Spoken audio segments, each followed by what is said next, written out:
Bayang magiliw, perlas ng silanganan, alab ng puso, sa bibig mo'y buhay. Lupang hinirang, duyan ka ng magiting, sa manlulupig, di ka pasisihin. Sa dagat at bundok, sa simoy at sa langit pumabaw, may dilatang tula at awit sa paglayang minamahal. Ang isap ng watawat mo'y tagumpay na nagniningning, ang bituin at araw ng kailan pang may di magdidilim. Lupa ng araw ng walwali pagsinta, buhay langit sa piling mo. Ang biligaya na pag may mga api, ang mamatay ng dahil sa'yo.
Davao Region, Pinanggang Yuta, may bukid apo nga labing taas. Haring Agila, nasudlong langgam, waling-waling hara sa Kabulakan. May Bulawang, Haring Durian, lubi o saging, bugas lamian, yutang di mahal sa Davao wenyo, makugihong mga tao. Ang milangkog mga probinsya, mga dakbayang nagkahiusa, ay gituhoan nga Diyos.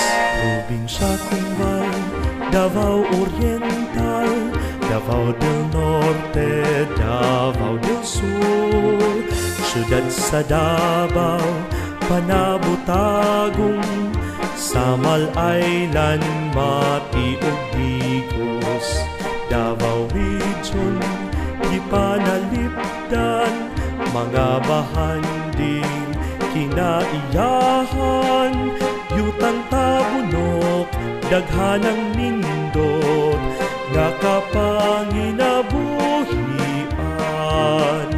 Kano sa tanan ang Davao Region, among yuta nagipangga.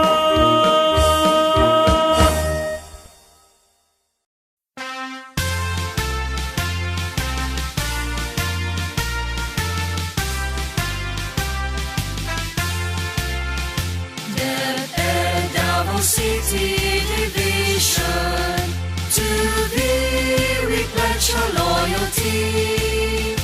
Our city's pride and honor, the future we will shape through thee. Hail quality education, we shall strive head and heart and soul. Hard work and ceasing effort, we shall cling till we reach our goal. Let's be filled with gladness, dedication and deep commitment, for in the youth lies our nation's hope. Its mission and vision, with divine guidance will never fade. The fountainhead of wisdom, through thee our nation leads together. We march onward, prosperity. Let's be filled with gladness, dedication and deep commitment, for in the youth lies our nation's hope. For in the youth lies our nation's hope.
blessed day, everyone. I give my utmost felicitations to the Suawan High School graduating class batch 2020-2021. This school year made you a unique batch because you are the product of once in a lifetime challenge of COVID-19 pandemic that paved the way to drastic shift in our learning modalities. With such positivity, you have persevered and successfully hurdled the obstacles and transcend beyond these challenges to your milestone of basic education. To all parents, teachers, and students, your resilience and perseverance is an inspiration that no pandemic can hinder a committed individual in the pursuit of one's dreams and aspirations. This befits the theme, Strengthening Quality Education Amid COVID-19 Pandemic. As C.S. Lewis said, hardship often prepare ordinary people for an extraordinary destiny.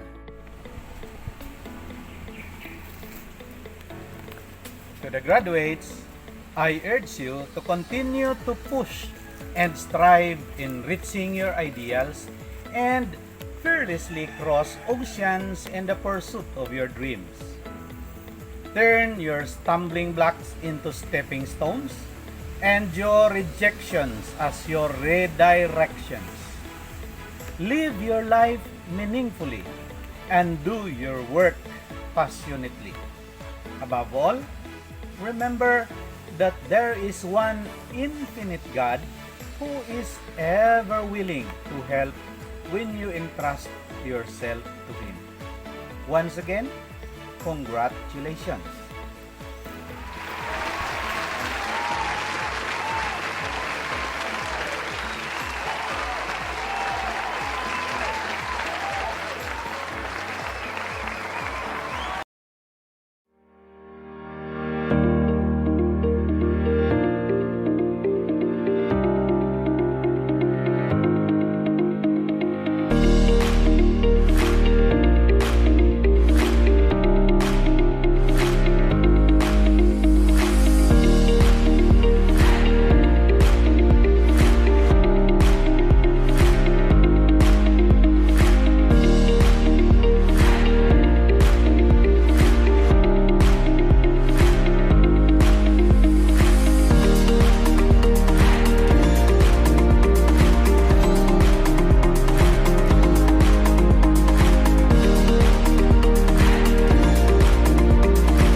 Good day, everyone.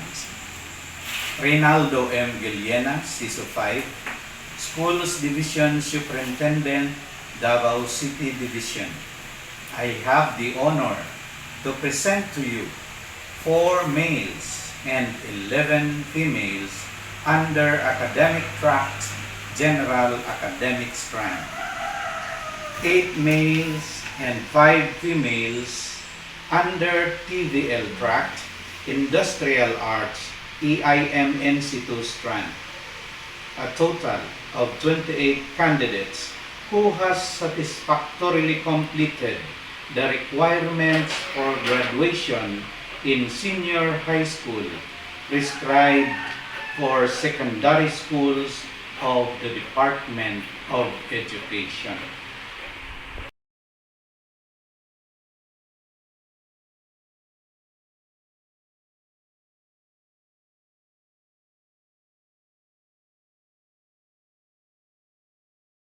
By virtue of the power vested in me as the school's division superintendent of the Division of Davao City, and after having been certified by your school head that you have complied with the minimum requirements as prescribed by the secondary education curriculum of the K-12 program of the Department of Education, I hereby confirm you graduates for school year 2020-2021.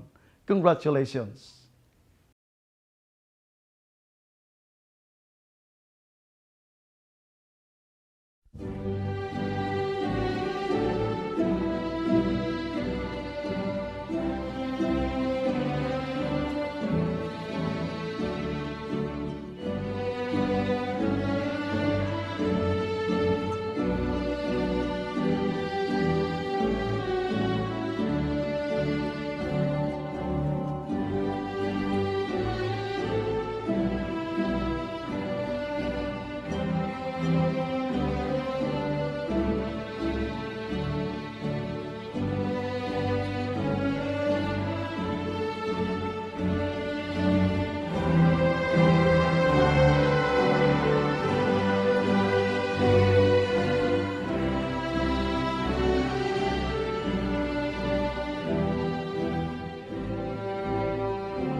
to our Schools Division Superintendent, Sir Ray Guiliena, ASDS Dr. Marilyn V. Diduyo, ASDS Dr. Jinky B. Ferman, to all the school heads, stakeholders, teachers, parents, graduates, and all students of Cluster 8B, good morning. Malcolm X once said, "Education is the passport to the future, for tomorrow belongs to those who prepare for it today." With the emergence of COVID-19 pandemic, face-to-face classes were not allowed. Various restrictions, health protocols in the interest of our health and safety should be followed. Education must continue according to Secretary Leonor Magtulis Priones. Consequently, DepEd offered various learning delivery modalities such as online classes, modular learning, radio, TV broadcasts, and other platforms to ensure continuous delivery of basic education to our learners.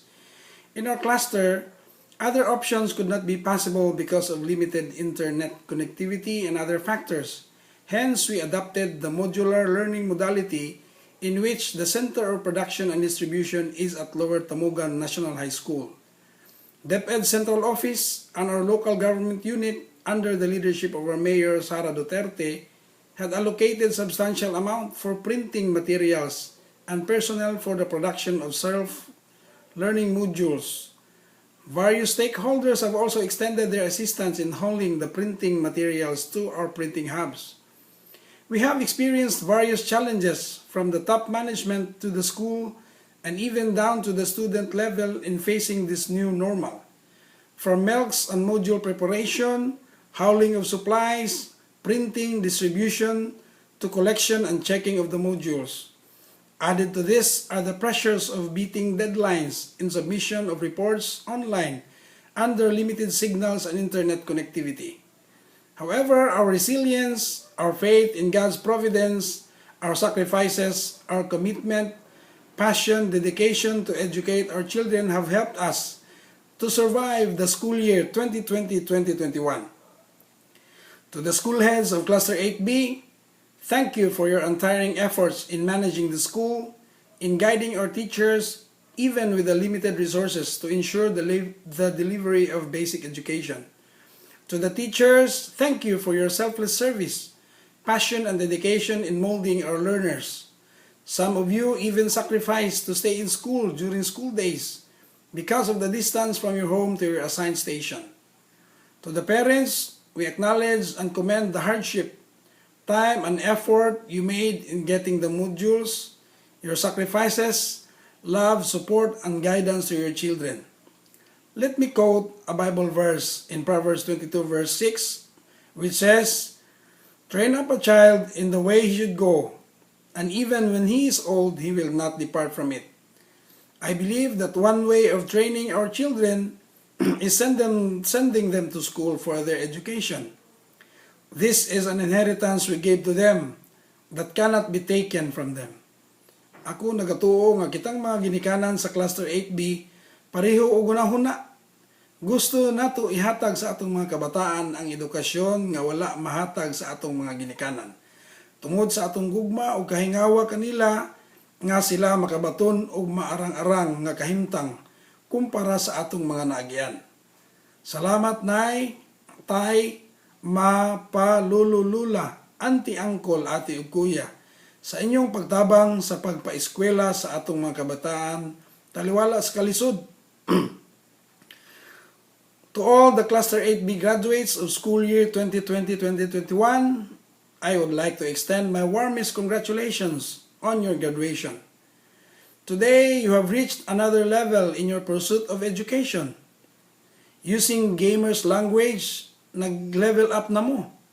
Kung sa Mobile Legend pa, from Master to Grandmaster, or from Grandmaster to Epic, or from Epic to Legend, or base na diha sa inyo naabot na ang level sa Mythic or even Glorious Mythic. I'm not promoting the game because sa akong observation, daghan parents naglagot ani nga mga dula. Kaya mga bata, dili na daw masugo. Base sa mga rant sa parents sa Facebook, kay kini daw nga dula, dili pwede i-post. Kaya mapildi ka, unya mo baba ang imong level. But using this illustration, You graduates would understand that kung unsa ka nga level nga imong naabot karon, that's because of your hard work, time and effort nga imong gihatag to attain that level. The big difference in games and education level is ang imong level as gamer pwede mo baba. Whereas sa education level dili na mo baba. Kung dili magasaka padulong sa imong pangandoy kung unsa man na imong gusto na maabot na kurso. Students and graduates, let me share to you a statement from our ASDS Marilyn Diduyo during her visit in our cluster. She said, ang edukasyon dili makadato, pero kini makapahimong magaan-gaan ang imong trabaho kumpara sa wala nakahuman og eskwela. Let me share another Bible verse in Proverbs 16 verse 16. In New Century Version, which says, "It is better to get wisdom than gold, and to choose understanding rather than silver." Nice and expensive items can be enjoyable, but there are very few things in life that can never be taken away, will never go out of style, and that truly make you a better person. Ang edukasyon, mao nang usa sa mga butang. Ang mga butang na mahalon og mga nindot, makalipay og makalingaw. Pero naay mga butang sa kinabuhi nga dili pwede kuhaon gikan sa imo. Mga butang kana nga dili mawala sa uso ug kini makausab kanimo ingon nga usa ka maayo nga tao. Yes, we all go to college with the intention of getting great jobs and starting successful careers. But earning a degree offers much more than financial benefit. It enriches your mind and opens the door to new people, places, and ways of thinking. Do not focus so heavily on the monetary perks of obtaining a degree that you overlook the most significant ones, and that is to become a better person. The last verse that I want to share to you is found in 1 Corinthians 10 verse 31, nga nagaingon, "Whether therefore ye eat or drink, or whatsoever you do, do all to the glory of God." I hope and pray that this would be our primary purpose in obtaining education, and that is for the glory of God. Once again, congratulations and mabuhay.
To our dignified guests, to our Principal Sir Vicente Gazo, our heedful advisor Ma'am Siri Marcerin Alejandro, faculty and staff, families, friends, online friends, and to all of you graduates.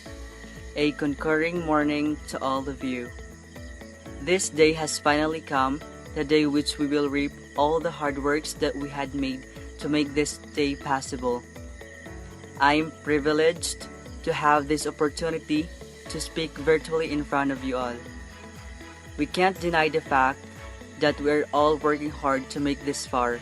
For the past years of being in high school, we experienced various of adversities and abdications that molded us to be someone that we are today.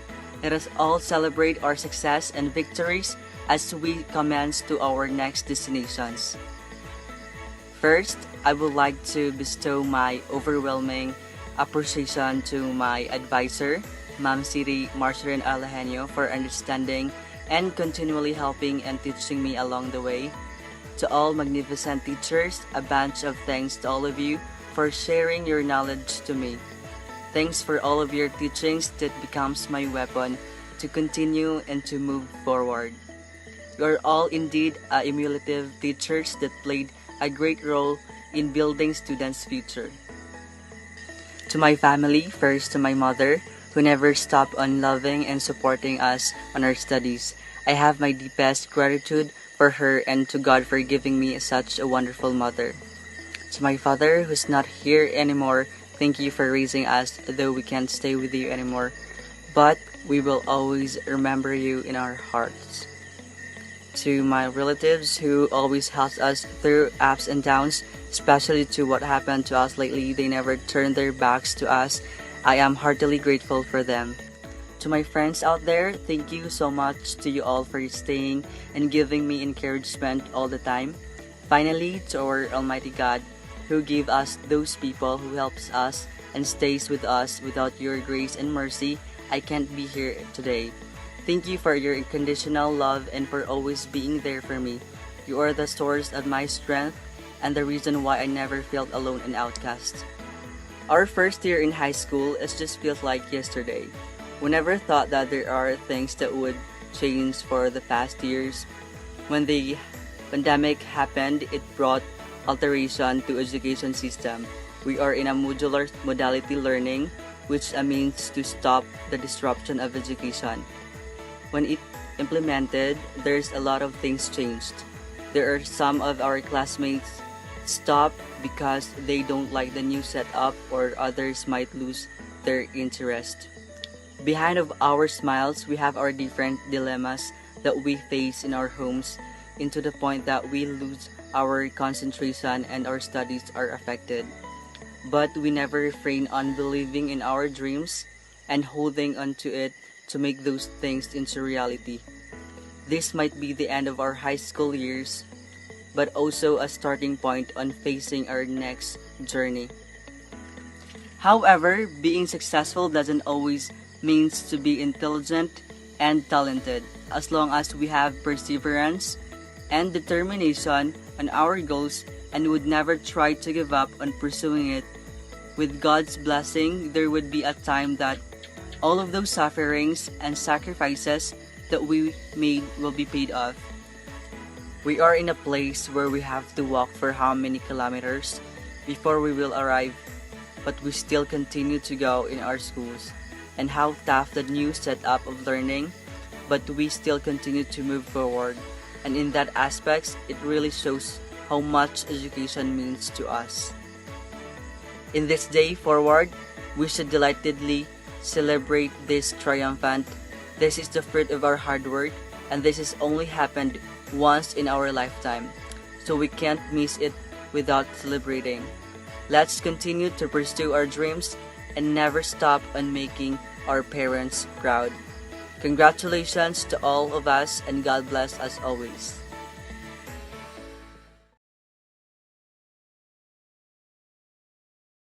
Pledge of Loyalty. I do solemnly swear that I will uphold the honor of my alma mater, the Suawan High School. I promise to cherish the dignity of labor and to faithfully do my duties with industry, perseverance, and honesty throughout my whole life. I pledge to dedicate all my knowledge, skills, and abilities which I have acquired to improve myself for the welfare of my family and for the service to God and my country. So, help me God. Pledge of Loyalty to the Alumni Association of Suawan High School. I do solemnly pledge my loyalty to Suawan High School Alumni Association and sincerely promise to abide by the Constitution and bylaws and fervently strive to attain the aims for the improvement of myself, the school, and the community.